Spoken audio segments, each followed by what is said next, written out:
Një lajm mjaft interesant, por dhe i dhimbshëm. Cristiano Ronaldo ndihmoi në vitin 2013 një student shqiptar, por fati nuk e lejoi atë të kishte takimin e fundit. Historia prekse e Ronald Gjokës, një student shqiptar që jetonte në Florida. Është rikthyer në vëmendje pas vdekjes së tij tragjike, duke zbuluar një anë pak të njohur të yllit portugez Cristiano Ronaldo.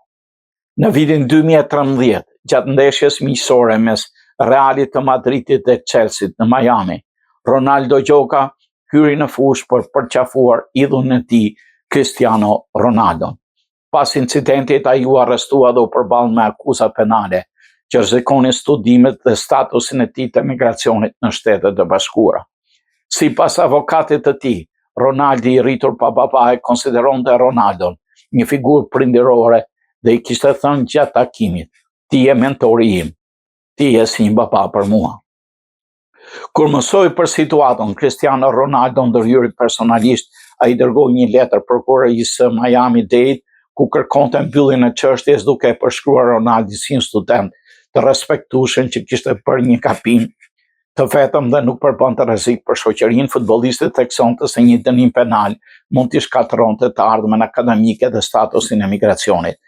13 vjet më vonë, gjatë Kupës së Botës, Ronaldi shpresonte ta takonte sërish idhullin e tij pasi Portugalia po stërvitej në Palm Beach Gardens, por ëndra nuk u realizua më 7 qershor.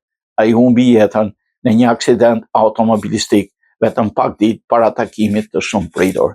Nëna e tij, Malva Gjoka, në një mesazh drejtuar gazetarit portugez Ander Ventura, kërkoi që Cristiano Ronaldo të falenderojë për ndihmën që i patëm djalit të saj. Historia e Ronald Gjokës mbetet një dëshmi se një gest njerëzor mund të lërë gjumë të përhershme në jetën e dikujt.